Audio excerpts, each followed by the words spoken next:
system. No, I must explain the union in proper pathway for people to understand.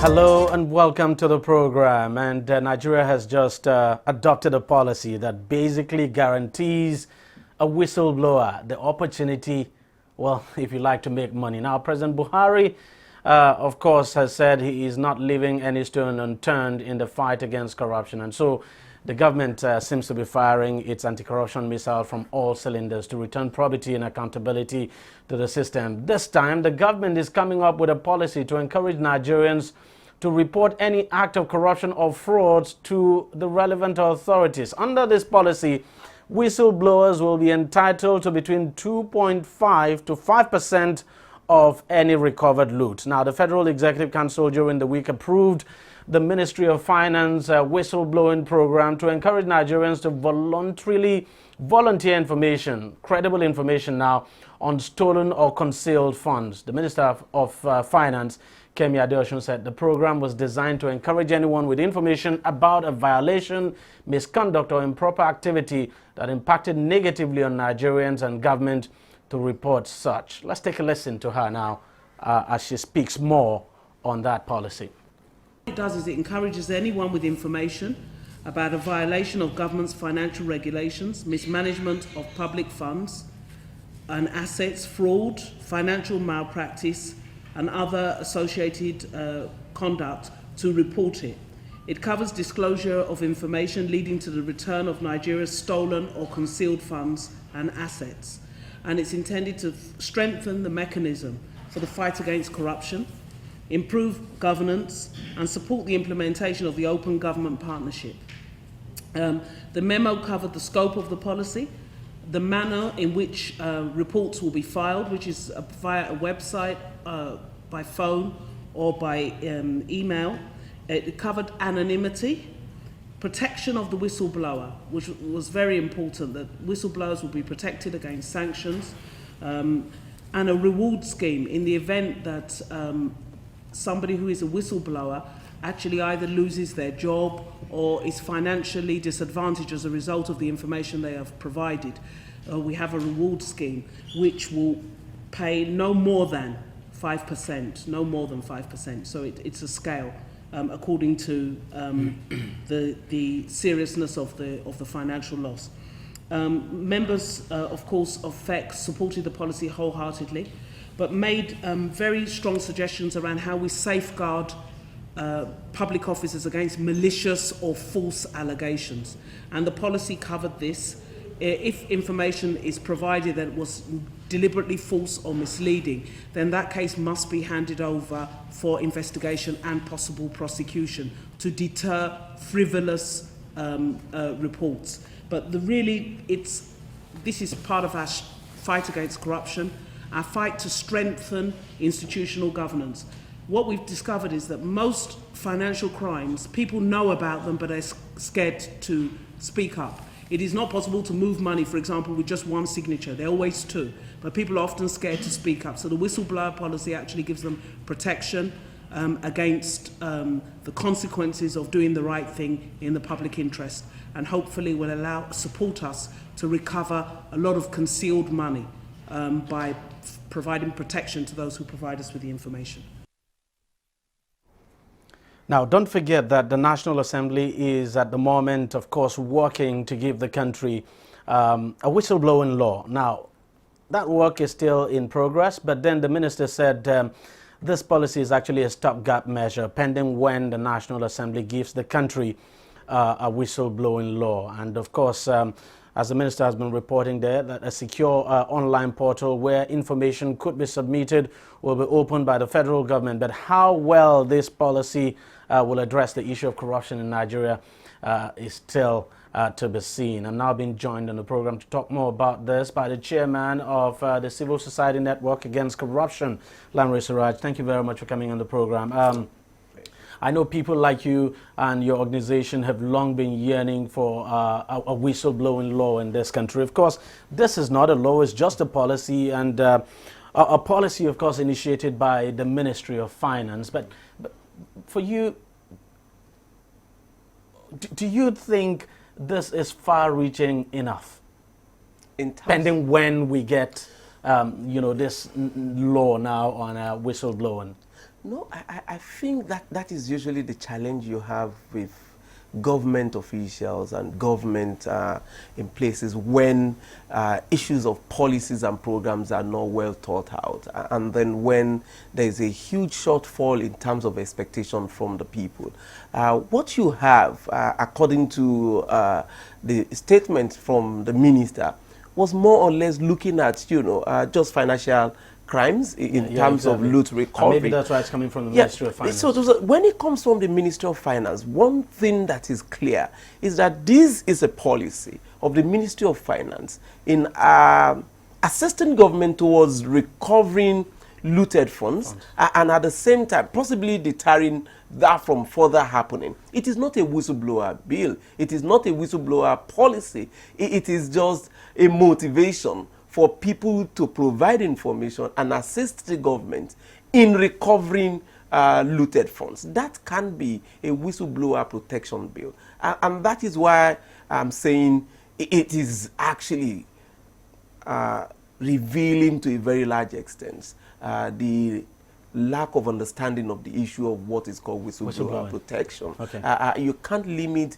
whistleblower protection to public activities or public finances alone. Yeah, because that's exactly what was said. So there's so much. So that this is limited to public. Exactly. So when there is the lack of understanding and a shortfall in terms of the depth of understanding of issues, this is how government officials can't we say that is understandable, because this is just coming from the Ministry of Finance. This is like, so that is an why it needs to be given the right appropriate definition and name. So when you get the name wrong and say this is whistleblower protection policy, and then people are able to then puncture many of the defects in such a policy, you become a laughing stock. So you could simply have said this is actually a policy towards motivating people in assisting government to recover looted funds. But what would you say about, of course, the protection mechanism built into the policy now? For instance, it's built on anonymity. The identity of the whistleblower does not need to be known. If the whistleblower does not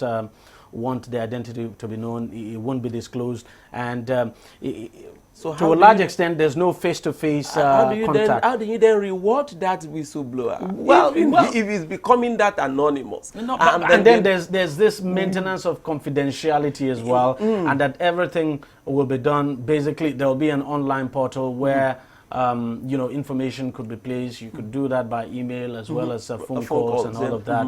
And the issue of the 2.5% and 5%, we could also say, it's a whistleblower protection mechanism as well, because as the minister explained, some whistleblower could suffer as a result of, they could suffer some kind of consequence now as a result of their actions. And so you just need this financial compensation now, to, if you like, to remedy the consequence of their actions. When the life is not lost. That is when the life of the whistleblower. But there are so many actually challenges with the policy, and the level of the protection is not just sufficiently enough in terms of ensuring that you protect the whistleblower. The money, actually, the monetary aspect does not compensate for life, and now it is now to look at our own even administration of criminal justice system. So a whistleblower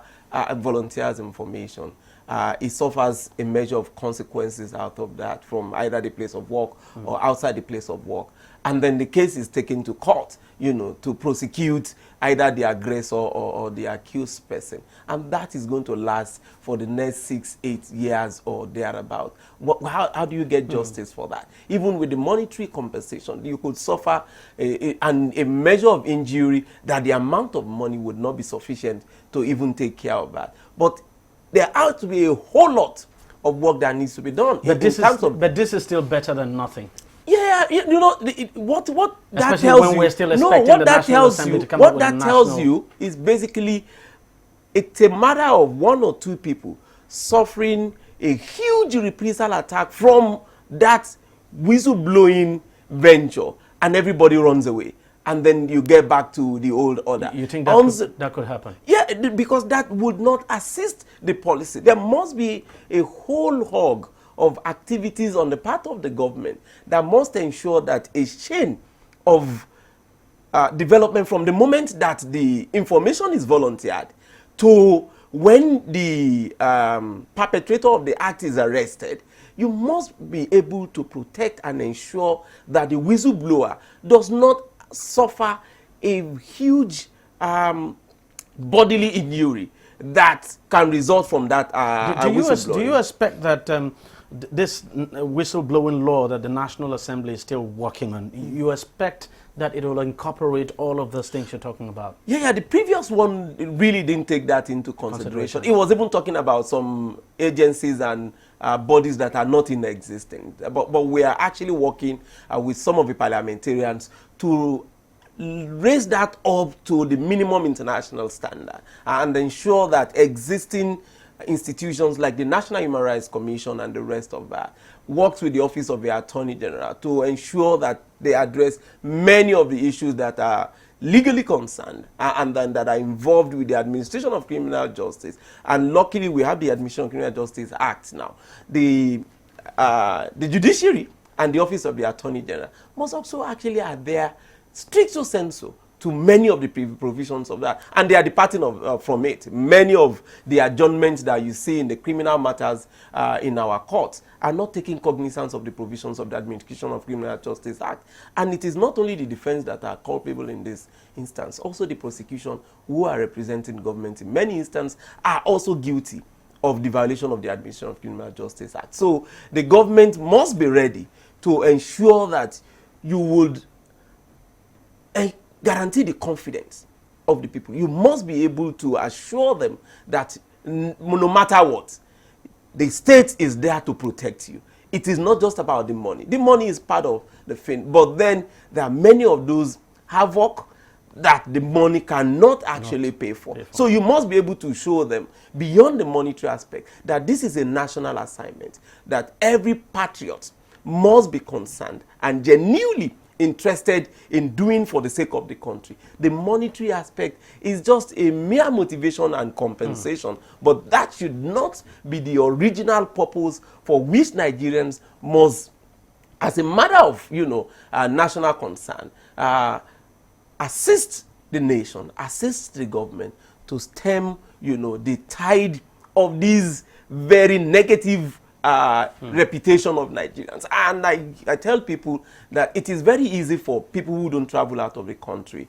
to carry on with many of these activities because they don't know how Nigerians are perceived by the outside world. And it's very easy for people who don't travel abroad to drive against traffic because you don't know who and actually are also looking at you from within and outside. But very quickly, do you think that a national whistleblowing law, so to speak, would make a huge difference in Nigeria's quest to rid itself of corruption? No, it's going to play a major, very fundamental role. But usually it is not about the law.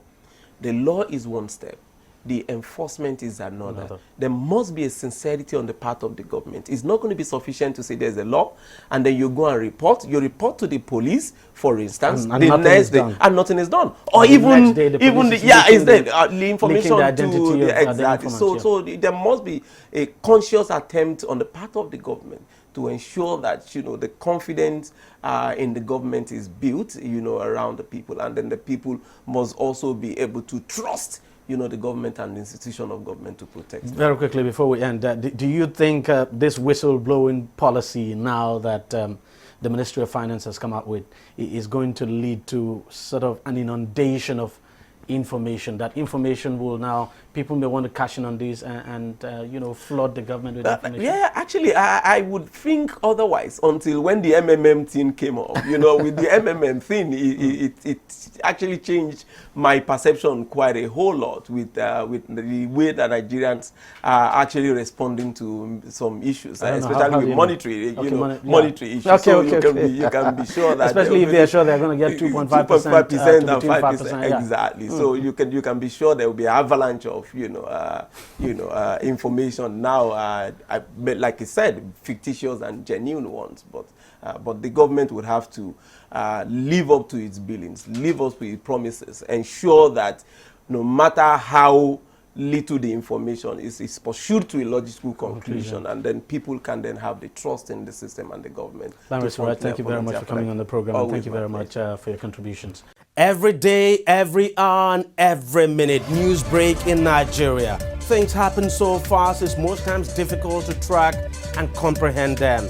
But that's what we do right here on DEJI360. 2015, would you want to come back again? It's like asking Jesus Christ if he knew he was going to die, will you want to come back as the savior of the world again? We do not just help you track the stories, we break them down, explore all the angles, analyze the issues so that you can fully comprehend the stories and use them to make the right decisions.